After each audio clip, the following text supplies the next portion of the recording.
다음 넘어가시죠. 이거 먼저 해야 될 것 같은데 그러면. 자. 예. 수출이 계속 떨어지고 있습니다. 아니 1년이 떨어졌는데 네. 그럼에도 또 떨어지네요. 계속 떨어지고 있습니다. 이게 상승이랑 똑같은 게요. 지난달 최고 실적인데 이달에 또 최고 실적을 올리는 거는 지난달에 한 만큼 잘해놓고 더 잘했다는 거잖아요. 네. 그래서 진짜 잘하는 거죠. 우리가 문재인 정부 시절에 지금 계속 연속으로. 4년 내내 신기록을 세우면서 쭉쭉쭉 치고 올라갔으니까 1년 동안 못하고 있는데 매번 못하는 걸 역으로 갱신해요. 더 못하고 있어요. 더 못하고 있어요. 심지어 지난 4, 5년 동안 이루는 성과를 거의 1, 2년 안에 다 따라잡게 생겼어요. 네, 5월 1일에서 20일까지 수출이 16.1% 감소했습니다. 7개월 넘게 마이너스 흐름을 이어가고 있는데요. 무역 수지는 14개월 넘게 적자를 계속하고 있습니다. 우선 수출 품목별로 좀 보면 반도체가 1년 전보다 35.5% 줄었고 석유 제품 마이너스 33%, 무선 통신기기 마이너스 0.8%, 정밀기기 마이너스 20.9%, 컴퓨터 주변기기 마이너스 47.3%, 선박은 마이너스 58.3% 등 수출액이 1년 전보다 크게 줄었습니다. 아니 이해가 안 돼. 선박 같은 경우에는 지금 수주가 계속 밀려가지고 지금 4년치 이상 물량이 밀려 있거든요. 네. 근데 왜 이게 수출이 마이너스라고 표기가 되는지 솔직히 나는 이해가 안 돼요. 실물 경제하고 통계를 내는 경제가 너무 차이가 나고 있는 거야. 근데 정말 저대로만 믿는다고 치면 지금 아직 전반기가 끝나지 않은 상태에서 295억 달러, 300억 달러 가까이 되는 거잖아요. 연말까지 가면 600억 달러의 적자를 낸다는 거예요.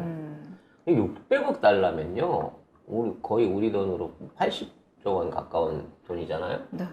이만큼의 재정이 어찌됐건 누군가는 손해를 본 거 아니야. 기업이 됐든, 그렇죠. 아니면 뭐 공기관이 됐든. 어쨌든 우리 대한민국에서 손실이 난 거거든. 나라가 손해가 본 거지. 그럼 여기에 지금 우리가 갖고 있는 재정 적자에다가 저 무역 적자를 합치게 되면 일단 정부가 85억은 이미 다 까먹었어. 추가로 더 까먹어야 된다. 뭐 모르겠어. 지금 어떻게 추경을 할지는.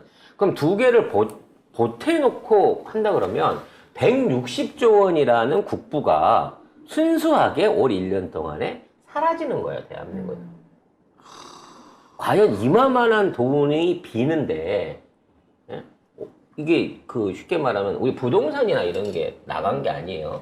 실질적인 현금이 나갔다는 얘기야, 우리 안에 있는 현금이. 이만큼이 비는데 거기에 대한 영향력을 서민들이나 기업들이 안 받을 수가 있을까요? 받겠죠, 곧. 엄청난 타격이 현재 진행 중일 겁니다. 만약 이게 안 보인다 그러면 누군가가 이걸 떠받들고 있는 거야, 이 손실을. 올해 안에 300조가 넘는 돈을 손실을 누군가가 떠받들어야 돼요. 그러면 문희정이 빚을 10억을 내든가 아니면 어느 기업이 적자가 나갖고 망하든가 뭔가 여기에 대한 손익계산이 드러나야 되는 거지. 단순하게 아이고 나는 뭐 적자도 아니고 수출하는 기업도 아닌데 나는 상관없어 라고 생각할 부분이 아니라니까. 그래서 이거 무역 수지는 14개월 넘게 적자를 나타냈고 아마 이제 15개월 될 거거든요. 그 이유는 말씀드렸다시피 윤석열이 당선된 지 15개월이기 때문에 무역 수지도 15개월째 적자를 나타낼 것이다. 이렇게 얘기를 하고 이렇게 있고. 되는데도 추경호 같은 새끼는 뭐라고 하는지 알아? 국가가 할 수 있는 게 없대. 그리고 이 보면은 이 나라별로 보면은 중국 수출이 23.4%가 감소했어요. 그래서 대중 수출 감소세가 지난달까지 11개월째 지속되고 있습니다. 그러면 그 대중 수출이 감소해서 중국은 그 물건을 안 쓰고 있을까요? 경제 성장률이 정상적으로 유지되고 있는 국가에서 수입품이 그만큼 수입이 줄었다고 하면 경제 성장률 유지 안 돼요. 특히나 우리가 팔고 있는 거는 반제품, 부품, 소재가 많기 때문에 중국도 제조업을 위해서 우리 거를 많이 사가기 때문에 어딘가는 저걸 충당을 했을 거란 말이지. 저걸 어디서 갖고 갔을까요, 그러면? 중국이 우리한테 안 사는 물건들을. 일본에서 갖고 간 거예요. 일본에 있는 기업들이 사상 초유의 호황인 겁니다. 지금 니케이 지수가 33년 만에 최고치라 그래요, 현재.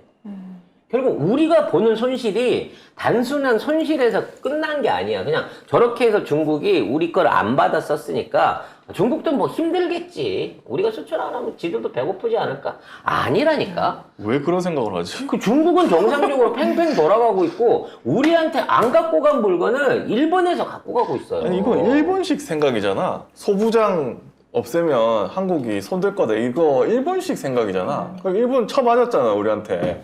근데 어떻게 이렇게 하고 있지? 근데 뭐라는지 압니까? 이 중국 수출이 23.4% 감소한 거 뭐 이런 얘기 있고 막 지금 대중국 어쩌고저쩌고 하고 있잖아요.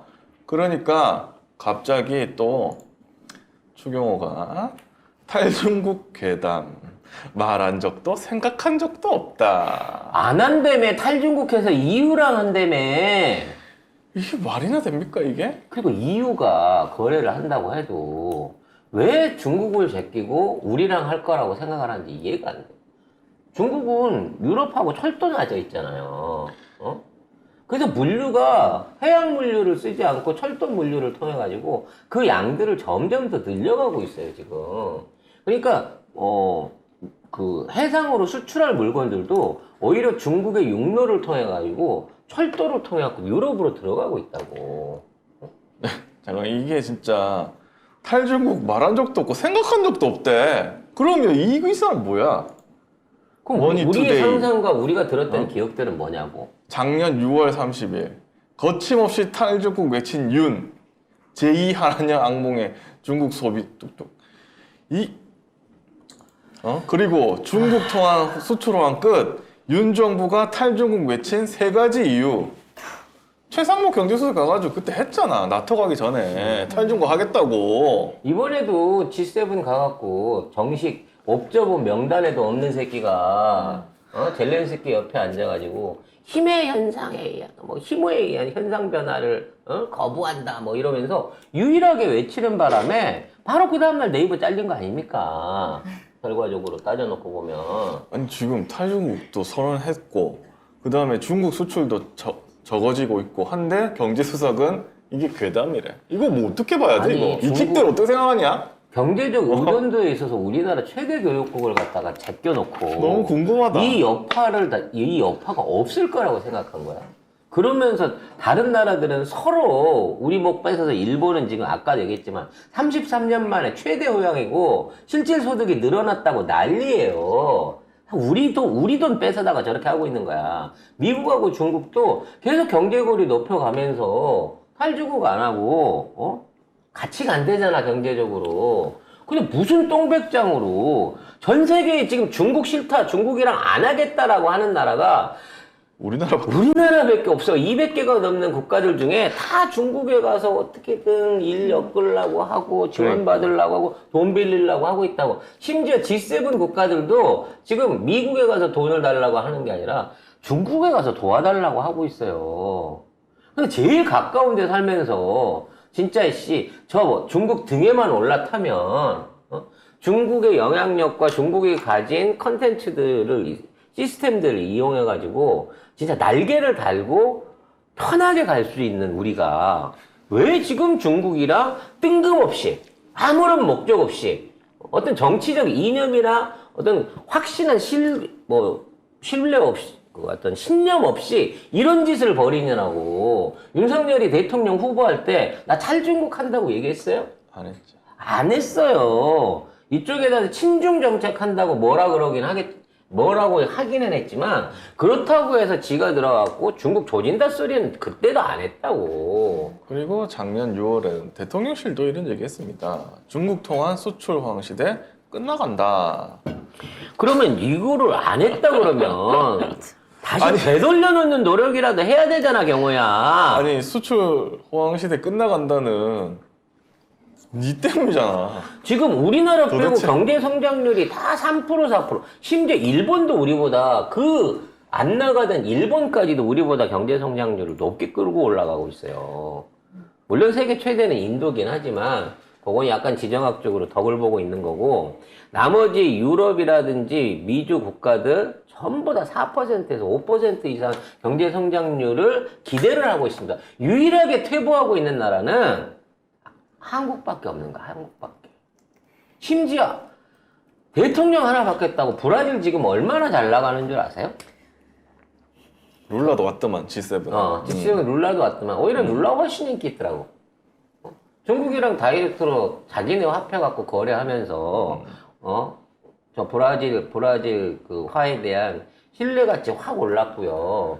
지금 앞으로 남미에서 뭐 식량이라든 식량 자원 또는 각종 자원들의 보유 국가로서 앞으로 브라질이 어마어마한 경제 성장을 이룰 거예요. 지금 중국이 브릭스 국가들에다가 지금 기존에 있는 나머지 국가들을 끌어놔가지고 자원을 베이스로 한 코인을 만들려고 해요. 국제 거래 그 코인을.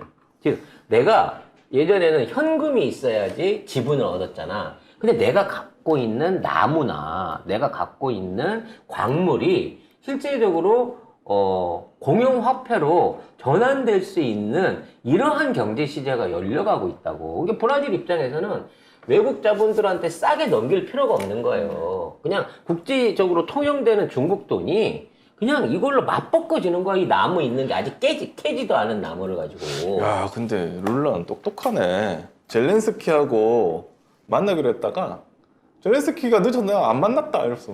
가버렸어. 굳이 또 삥 뜯으러 오는 놈을 만날 이유가 뭐가 있냐고. 야, 씨. 룰라 대통령은 똑똑해. 올라프 숄츠 독일 총리가 직접 브라질을 방문해가지고 탄약 지원해달라고 했을 때 단호하게 no, 정말 말 끝나기가 무섭게 no, 안 된다고. 우리는 평화만을 원한다 라고 얘기를 했고요. 중립국 얘기를 하고 있더라고요. 네, 브라질이. 그리고 이번에 왔을 때도 젤렌스키가 계속 인도하고 브라질을 공략하려고 했어요. 그래서 오기 전부터 그 두 정상한테 정상회담 하자고 계속 요청을 넣어놓은 상태였어요. 근데 나렌드라 모디는 약간 원칙적인 발언을 해줬어요. 네.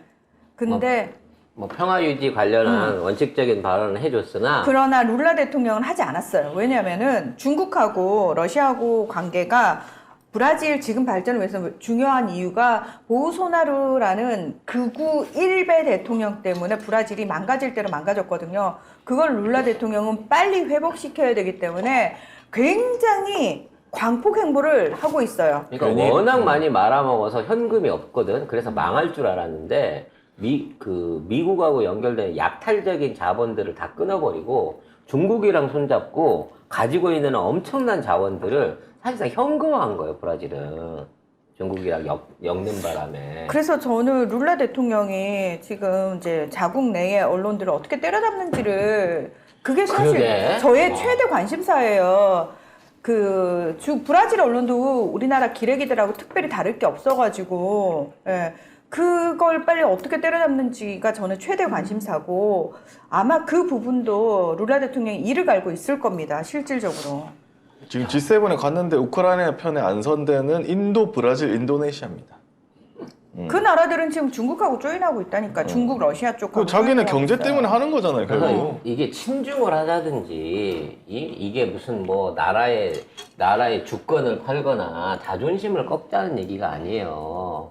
아니 일단 뭘 먹여야 될 거 아닙니까 국민들을. 창고가 차 있어야지 인심이 나가는 거죠. 이 앞으로 우리가 뭐 긴급적인 재해 상황이 생긴다든지 또는 또 코로나 같은 팬데믹 같은 게 다시 일어난다라는 가정 안 할 수 없잖아요. 지금 우리 예비비 한 푼도 없어요 지금. 저는 이게 룰라 대통령이 중국하고 손잡기로 한 결정이 1타 한 5피 정도 될 것 같아요. 왜냐하면은 단순히 어떤 경제적으로 일단 브라질 경제가 망가질 대로 망가진 상황이니까 돈도 없고 국가 재정이 파산 직전이니까 일단 중국이랑 손을 잡으면 그런 부분들이 그럼요. 해결이 될 수 있잖아요. 지금 브라질 돈으로 중국 물건을 원 없이 사올 수 할 수 있는 있다니까. 거니까 자국 굳이 달러를 중개로 쓸 필요가 없으니까. 그럼 왜 중국은 그런 손해나는 장사를 하겠어요? 그거 받은 돈 갖고 브라질에서 생산되는 임산자원이나 식량이나 원자재들. 이런 거를 전부 독식하는 거예요, 중국이. 그리고 거기 플러스해서 제가 봤을 때는 일단 브라질 내에 기득권층은 거의 대부분 미국 자본이에요. 그리고 미국 쪽하고 손잡고 있는 애들이란 말이에요. 근데 중국을 슬쩍 끌어들이게 되면은 알아서 중국 자본이 들어와서 처리해 준단 밀어내죠? 말이죠. 밀어낸단 말이에요. 밀어내준, 그러니까 이용하는 거예요. 이용하는 거예요. 내어주지는 않을 거예요. 왜냐하면 룰라 대통령은 기본적으로 원유부터 시작해가지고 모든 원자재들의 국유화를 추진하는 사람이 있기 때문에 그걸 할 수 있는 능력이 있는 사람이고 협상이라는 걸 할 줄 아는 사람이기 때문에 아마 그 자신감이 있을 거예요. 그래서 알아서 정리되게끔 중국 자본을 슬쩍 밀어 넣어주는 역할을 할 거예요. 그러면 자본시장 내에서 지들끼리 치고받고 하는 과정에서 누군가는 떨어져 나갔는데 미국 자본이 떨어져 나가겠죠. 100%.